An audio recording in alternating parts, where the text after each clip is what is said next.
The Murray cod is Australia's largest and best known freshwater fish.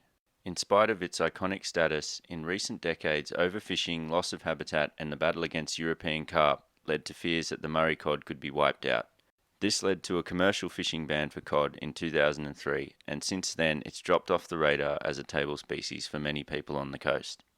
Nowadays, however, it seems that aquaculture is starting to put Murray cod back on the menu. It was a key food source for the inland for many, many years. So we've seen that decline in the commercial fishery, and we've actually seen the banning of the take of Murray cod in the commercial fishery, so fishermen can no longer take it. So that market segment's gone, so there is an opportunity for aquaculture to move into that market. Ian Lyle is the manager of aquaculture at Port Stephens Fisheries Institute. He believes that after 35 years of research and development, Murray cod is ripe for success as an aquaculture species. Murray cod is an icon. It is one of the best eating fish in Australia, and not too many people know about it.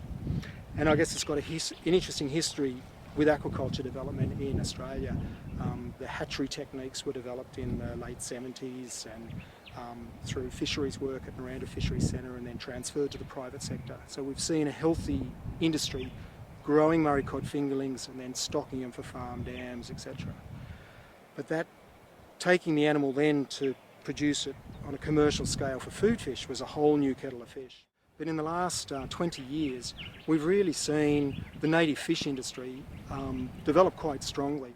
There are a few industry pioneers out there in the Murray cod industry who took that fish and developed the technology to rear the fingerlings onto supplementary feed.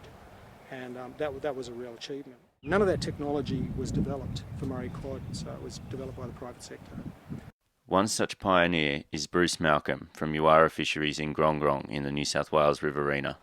We started Uwara Fisheries in 1977. It took 2 years with fighting with the Fisheries Department back then to actually get permits to allow us to start the business.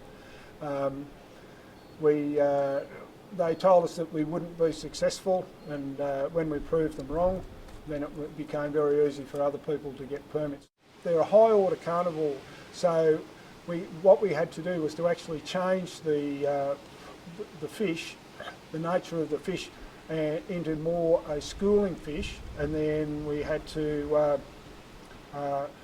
work out how to get the fish to take an artificial diet, because if you just tried to feed an artificial diet, they wouldn't touch it, they'd just starve. The life cycle of a farm Murray cod, from egg to table-sized fish, takes between 2 and 3 years. The cod spawn in receptacles in the ponds, and then we collect the receptacles, bring them to the hatchery, and then we remove the sheets of eggs from the receptacles. They're adhesive eggs, and then we place them in the incubators, and they're in there for 7 to 10 days, depending on temperature, and that's how long it takes them to hatch.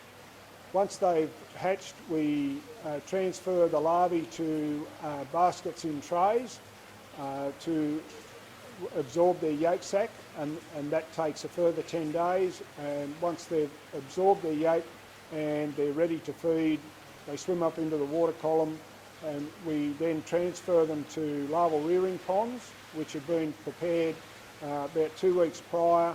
This is our small research system that we use for weaning the cod onto a dry diet, and they're running here for around 3 months.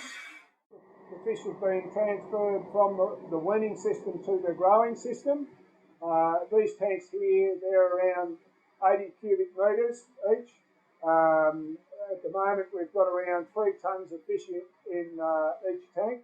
After being harvested, these fish will end up in Sydney, where they will be purchased by restaurants for their firm flesh and rich flavour.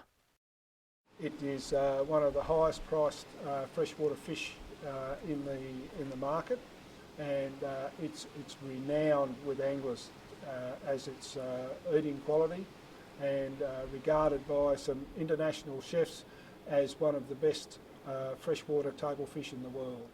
With recent figures indicating that Australia imports 72% of its seafood and up to 85% in New South Wales, Fisheries has identified aquaculture as a vital part of our future food security. We have an established commercial fishery, but that's not meeting the demands of the state.